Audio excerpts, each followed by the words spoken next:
Каждый поднял руки и выводит нахуй. Руки нахуй. Руки, сука! Ну, снимаем, я сказал, блядь.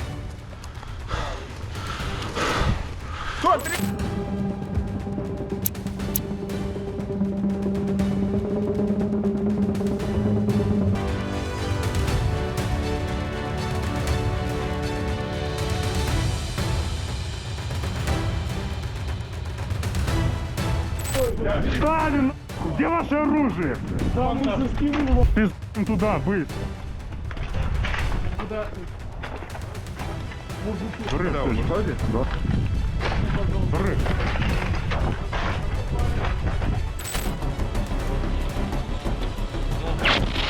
Ёб твою мать!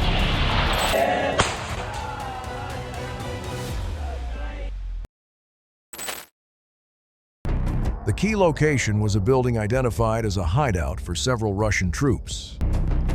The Ukrainian Special Forces' objective was clear: to ambush those hiding in the building. The operation began without warning. There was no armored convoy. No heavy machinery rattled the streets. Just ordinary vehicles, vans and trucks, speeding through the urban area. Seconds later, the situation changed dramatically. The vehicle doors opened simultaneously. The Ukrainian Special Forces immediately disembarked in full combat formation. Their movements were swift, coordinated, and without hesitation. The target was clear: a building that housed Russian troops. There was no warning. There was no negotiation. There was only momentum. Чуть позже стянешься. Пехота, сейчас выдвигайтесь. Рассредоточились. The assault team moved directly toward the entry point. Meanwhile, other elements locked down the perimeter, ensuring no one left and no one entered. Speed was the primary weapon. The faster they moved, the less chance the target had of reacting. Amidst the tension, the team commander took full control. The radio was active. His voice was terse, firm, and emotionless. The latest information was relayed quickly: enemy positions within the building, possible firing lines, and primary entry points. No long sentences, just operational instructions.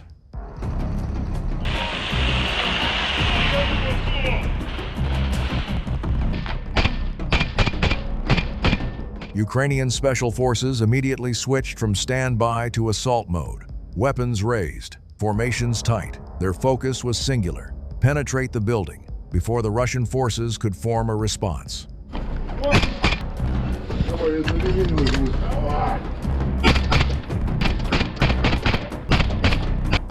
In an operation like this, the commander's order isn't just a command. It's the point of no return. Once the ambush order is issued, the entire plan shifts into action. Every second after that is the direct contact phase. Огонь!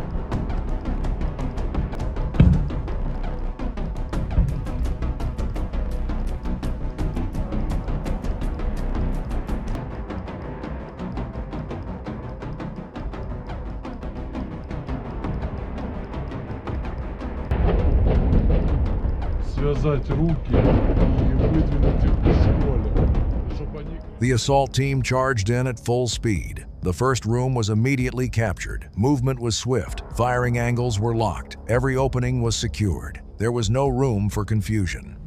It all happened in a matter of seconds. Inside the building, the situation was chaotic.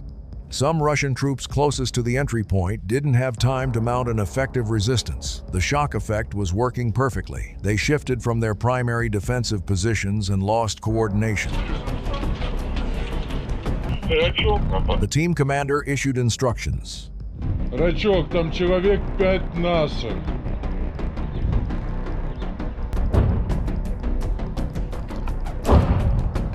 Ukrainian Special Forces moved quickly to take control of the situation. Weapons were aimed, rooms were locked, and surrendering individuals were immediately separated from the combat area.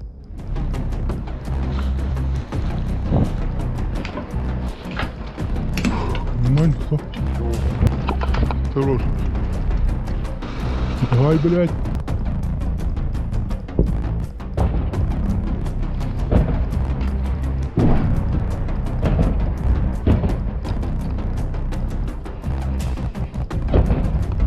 Летит еще.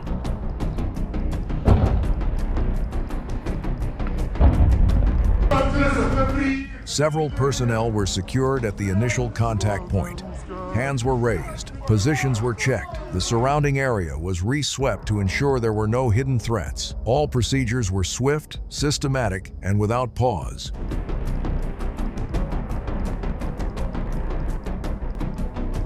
But the operation wasn't over. The initial contact was only the opening salvo. The interior of the building was still not fully captured. The assault team knew the deeper they advanced, the more likely they were to encounter fierce resistance. The initial ambush was successful. The first target was secured. Now, the real battle moved into the interior of the structure. And there, the situation could be much more precise. The field command immediately increased the pressure. The first armor was deployed. Вот оттуда заходят.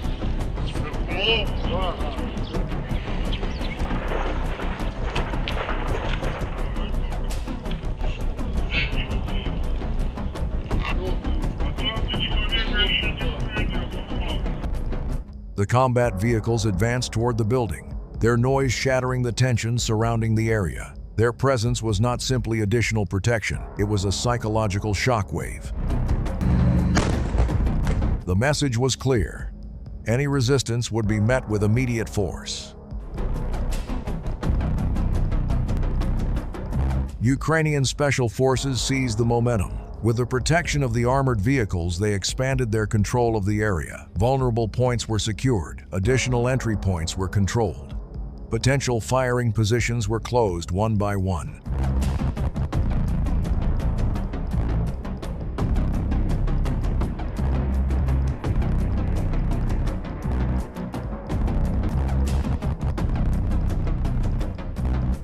Meanwhile, the pressure on the remaining Russian positions increased sharply.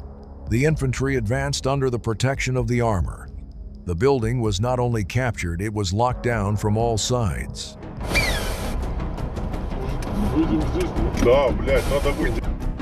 The presence of armored vehicles changed the dynamics of combat. Whereas previously operations relied on speed and surprise, now physical pressure and force dominance were added. This was no longer just a quick ambush. It was total control of the target area. And when armor was on the front lines, it meant the operation had entered its decisive phase. Some personnel, trapped with no room to maneuver, were eventually eliminated without significant resistance. They were immediately secured, separated from the active area, and their positions rechecked to ensure there were no remaining threats. The second ambush was successful. This signaled something tactically important. The defensive structure inside the building began to collapse. The enemy's coordination weakened. Control of the space shifted completely, but the operation wasn't over. There were still potential pockets of resistance. There were still corners left unchecked. And as long as even one room remained unsecured, the operation wasn't considered complete. After two successful raids, the situation inside the building began to stabilize. No further organized resistance was heard. Full control gradually passed to Ukrainian Special Forces. The focus of the operation immediately shifted: evacuation and consolidation. The captured Russian personnel were gradually moved out of the combat area. Security procedures were stringent: double checks, armed escorts, and separation from the active zone to prevent disruption to further operations. The evacuation was swift but structured. No movement was left unattended. This was the phase that would determine the final outcome of the operation. It was no longer about a quick attack or a firefight, but ensuring the captured territory was truly secure, under control, and ready to be defended if the situation changed. The building had been secured. The prisoners had been evacuated. Troop formations were reorganized. The operation entered the stabilization phase, a sign that the primary mission had almost been accomplished. Вони, блядь, по правому флангу більше сходять. Я там вже двох завалив, але, сука, камера не була включена, прикинь? This time, the target was in the forest, a network of trenches hidden behind dense trees and natural camouflage. У нас буде контакт. І ти маєш бути на відтяжці трошки. Дивилися, помізали. Reconnaissance reports indicated scattered, low-lying, and difficult-to-see defensive positions from a distance. These trenches weren't just shelters, they were firing points designed to withstand a surprise attack. Сука.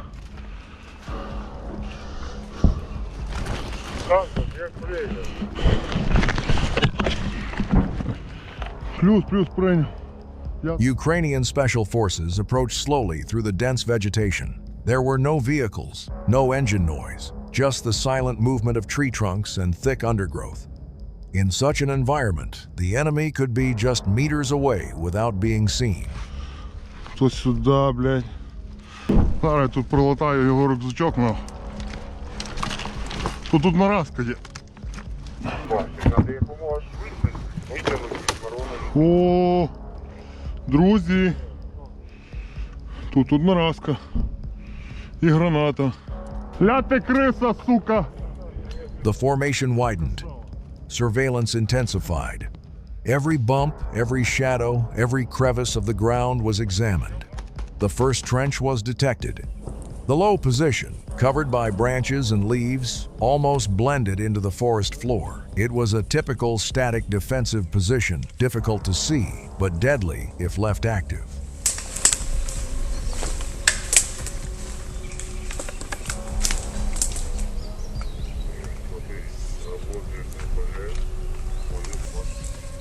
Да.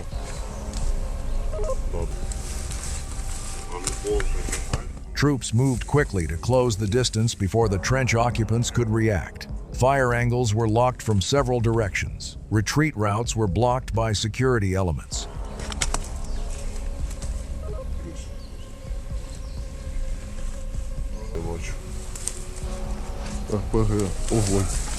The few Russian troops in the trenches didn't have time to organize an effective defense. The surprise effect was at work again. The previously hidden position turned into a trap when surrounded from above.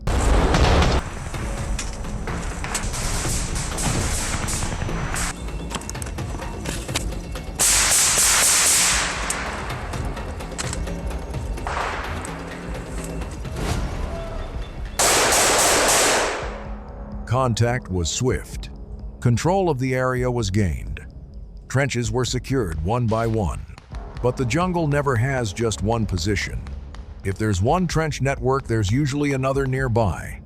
And that meant the sweeping operation had just begun. Сава, блядь! Сава, давай я иду! Чекай! Аккуратно! Давай! Проходь. Тихо! Шей, ближче підійди, крий. Тіпок! Шо, больно? Больно, сука, выходи, бля! На, освободитель! Every previously hidden position was now exposed. The defensive network designed to withstand a frontal assault collapsed when swept from the flanks and rear. Бліндаж отак іде. Треба заходити, фонарик є? Руки нахуй! Руки, сука! Ось чоловік в окопі, нахуй! Троє! Шо охуєли, сука? Several pockets of Russian troops attempted to hold their ground in the deepest trenches, but pressure from multiple directions weakened the defensive lines. Coordination weakened. Positions were isolated one by one. Стет Сантус, у нас три пленных. Мы снимаем, я сказал, блядь. The forest, which had previously provided natural cover, became controlled open space. The sporadic sound of gunfire gradually died down. Enemy movement became less frequent. One by one, sectors were reported clear.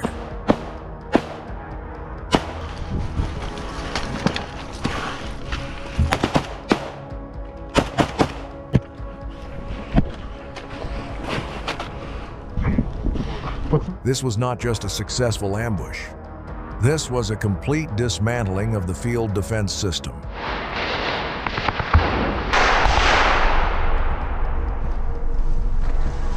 When the sweep ended, there were no more intact defensive lines. All that remained were the captured positions, and the forest, now under complete control. The forest sector operation almost complete.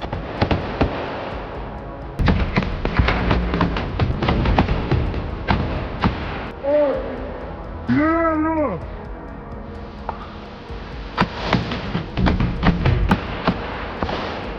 Я вторую. Давай, давай, оп. Давай.